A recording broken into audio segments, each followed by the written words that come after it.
आपने भी ईवी खरीदने की सोची, कंपनी के प्रॉमिस को देखते हुए 500 किलोमीटर की रेंज क्लेम की गई, लेकिन जब आपने चला के देखा तो निकल के आई 350 किलोमीटर, 300 किलोमीटर, मुश्किल से 400 किलोमीटर, जो भी किसी किसी गाड़ी में है मुश्किल से। और जब 2 साल बाद में क्या होगा ये किसी को नहीं पता, क्योंकि अभी तक ईवी इंडिया के अंदर पुरानी हुई नहीं है और कस्टमर्स के ऊपर रियल लाइफ एक्सपेरिमेंट हो रहे हैं। हेलो दोस्तों, मैं हूं मुकेश निमर, चार्टर्ड अकाउंटेंट, और आप मुझे देख रहे हैं नूगलर्स पे। आज हम बात करने वाले ईवी की सच्चाई के बारे में, जो कंपनियां अपने कस्टमर से और पोटेंशियल कस्टमर से छुपा रही हैं। इसमें हम कवर करेंगे real range, battery degradation, customers की कंप्लेंट और गवर्नमेंट की चुप्पी। वीडियो के एंड तक जरूर बने रहिए, क्योंकि मैं आपके साथ शेयर करने वाला हूँ कुछ shocking facts, real life example और गवर्नमेंट रेगुलेशंस की सच्चाई के बारे में। दोस्तों, मार्केट में ईवी का धूम मचा हुआ है, जैसे कि Tata, Mahindra, MG, Hyundai, BYD और टेस्ला की एंट्री भी इंडिया में रेडी है। लेकिन जो मेन फर्स्ट इश्यू जो सामने आ रहा है वो है कि claimed range versus actual range. एक कंपनी क्लेम कर रही है अपनी गाड़ी की 465 किलोमीटर, जबकि एक्चुअल में निकल रही है 270 से 300 किलोमीटर। दूसरी कंपनी अपनी रेंज क्लेम कर रही है 200 460 किलोमीटर की, निकल कर रही है 320 से 350। तो देखने वाली बात यह है कि ऐसा हो क्यों रहा है। तो जो कंपनी रेंज क्लेम करती है वो अपने टेस्टिंग के बेस पे करती है, जो और इनकी टेस्टिंग होती है लैब कंडीशंस में। और लैब कंडीशंस होती है रियल लाइफ वर्ल्ड से बिल्कुल अलग, जो एक्सपेक्ट होती भी नहीं है रोड के ऊपर।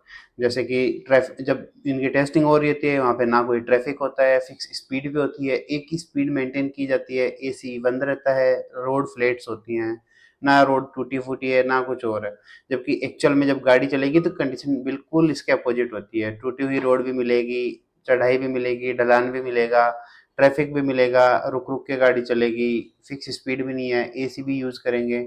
और यूजर जो ड्राइवर है उसके ऊपर भी डिपेंड करता है। तो कस्टमर एक्सपेक्ट करता है 460 की और निकल कर आ रही है 60% स्पीड, जो कहती है 270 300 किलोमीटर। तो इतना ज़्यादा वेरिएंस आ रहा है एक्चुअल रेंज और जो कंपनी ने क्लेम किया है उस रेंज के बीच में। तो जो सेकंड मेन इश्यू है गाड़ी के अंदर वो आने वाला है बैटरी डिग्रेडेशन का। कि जब नॉर्मल इलेक्ट्रिक इक्विपमेंट्स की बैटरी होती है, अपने मोबाइल की, टैबलेट की या और कोई इलेक्ट्रॉनिक डिवाइस की बैटरी डिग्रेड हो जाती है, तो ईवी की क्यों नहीं होएगी। तो इंडस्ट्रियल रिपोर्ट्स के मुताबिक ईवी की बैटरी डिग्रेडेशन फर्स्ट ईयर के अंदर अंदर 5 से 10% हो जा रही है, और ये 5 साल में 15 से लेके 30% तक डिग्रेड हो जाएगी। अब गवर्नमेंट आरसी इश्यू करी है 15 साल की, और गाड़ी 5 से 10 साल के अंदर अंदर गाड़ी चलने लायक रहेगी नहीं। जबकि normal diesel car, petrol car 15 साल से तो कई गुना ज्यादा चलती है, और ईवी कार में 15 साल दे तो रहे, हकीकत ये है कि 15 साल चलेगी भी क्या ये गाड़ी।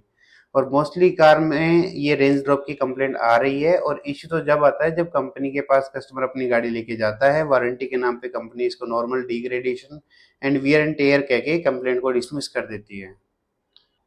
और दोस्तों, नेक्स्ट इश्यू जो है वो है सर्विस सेंटर का। हर किसी कस्टमर को फेस करना पड़ रहा है सर्विस सेंटर का पुअर सॉल्यूशन। तो अगर कस्टमर बोलेगा बैटरी इश्यू है, कंपनी वाले बोलेंगे सर्विस सिस्टम अपडेट कर दिया, ठीक हो जाएगा। कस्टमर बोलेगा रेंज ड्रॉप हो रही है, कंपनी वाले बोलेंगे नॉर्मल है, ठीक हो जाए, इतना ही रहेगा, ये इतना तो गिर ही जाएगा। और कई कई जगह पे तो डायग्नोस्टिक टूल भी नहीं है सही से। कई सर्विस सेंटर के पास ये इशू है, कस्टमर जाएगा लेकिन वो कुछ भी चेक करके बोल देंगे ठीक है, लेकिन उनके पास देखा जाए तो डायग्नोस्टिक टूल भी अवेलेबल नहीं है। और कुछ कुछ कस्टमर का एक्सपीरियंस ये रहा है कि वो 4 बार सर्विस सेंटर गए लेकिन कोई सोल्यूशन नहीं मिला। एक कंपनी के सर्विस सेंटर पे एक कस्टमर गया, उनको बोला बैटरी चेक करनी पड़ेगी, 1 वीक लगेगा, लेकिन कोई रिप्लेसमेंट व्हीकल नहीं दिया गया। अब वो क्या इस 1 वीक में दूसरी गाड़ी तो खरीदेगा नहीं, अब वो अपने खर्चे पे घूमेगा, क्योंकि अब कंपनी का जो इशू है वो कस्टमर को फेस करना पड़ रहा है, कस्टमर को झेलना पड़ रहा है। लोग सर्विस सेंटर से परेशान हैं, लेकिन लीगल वे में जा नहीं सकते, क्योंकि लीगल वे और भी एक्सपेंसिव है, लेंदी प्रोसेस है। तो इसमें भी कस्टमर जाने से बचता है। चौथी समस्या ये आ रही है कि गवर्नमेंट तो भाई साहब एकदम चुप बैठी है। एलपीजी के 10 रुपए बढ़ेंगे, प्रेस रिलीज आएगी अगले दिन, लेकिन ईवी बायर्स जो 15 से 30 लाख रुपए देके गाड़ी खरीद रहे हैं, गवर्नमेंट उस पर एकदम चुप बैठी है। और गवर्नमेंट इश्यू मेन ये है कि रेंज वेरिफिकेशन का रियल वर्ल्ड ऑडिट क्यों नहीं करती गवर्नमेंट, या फिर कंज्यूमर प्रोटेक्शन लॉ क्यों नहीं बनाते ईवी के अगेंस्ट में। अगर कस्टमर को कोई इश्यू आ रहा है तो कंज्यूमर लॉज के अंडर में क्लियर गाइडलाइन बना के दो इसकी। या फिर व्हीकल रिकॉल या पेनल्टी बहुत रेयर है इस केस में। अगर जैसे पहले आपने देखा होगा, कई बार सुना भी होगा, कोई डीजल गाड़ी या पेट्रोल गाड़ी के बैच में इश्यू आ गया तो कंपनीज उस पूरा बैच या पूरा लॉट रिकॉल करते थे और उसके ऊपर काम करके देते थे, या कस्टमर को रिप्लेसमेंट व्हीकल मिलता था। लेकिन अभी ईवीज के अंदर ऐसा कुछ भी नहीं हो रहा है। और एक्सपर्ट के कहने पे गवर्नमेंट ने ईवी का ट्रांजेक्शन तो फास्ट ट्रैक कर दिया, लेकिन इसकी क्वालिटी चेक ऑडिट कौन करेगा? तो गवर्नमेंट इसके ऊपर एकदम अपना चुप्पी बनाई हुई बैठी है, ना कोई किसी की रिस्पॉन्सिबिलिटी है ना कुछ और है। अल्टीमेटली कस्टमर्स के ऊपर एक्सपेरिमेंट किए जा रहे हैं, कस्टमर परेशान हो रहा है, होते तो होते रहो, धीरे धीरे इसमें अंदर अपग्रेड आते रहेंगे। ईवी अभी भी इंडिया के अंदर स्टेबल नहीं है। कस्टमर्स 15 से 30 लाख रुपए पे करके गाड़ियां खरीद रहे हैं, लेकिन गाड़ी अभी स्टेबल है ही नहीं इंडिया के अंदर। इंडिया की रोड कंडीशन ऐसी है ही नहीं कि ईवी की स्टेबिलिटी हो। तो इसीलिए कंपनी रेंज क्लेम किए जा रही है, कस्टमर बेवकूफ़ बने जा रहे हैं, खरीदे जा रहे हैं, चलता जा रहा है। तो दोस्तों, इंडिया के अंदर ईवी ज़रूर फ्यूचर है, कॉस्ट इफेक्टिव होगी, एफिशिएंट भी होगी, लेकिन गाड़ी खरीदते टाइम पे कंज्यूमर अवेयरनेस भी ज़रूरी है। अगर आप ईवी खरीद रहे हो तो उसकी एक्चुअल रेंज से कंपेयर करना। कंपनी रियल में कुछ भी रेंज क्लेम कर रही होगी, लेकिन आप उसका एक्चुअल रेंज पूरा पता करना। यूट्यूब पे मिल जाएगा, रील्स में मिल जाएगा।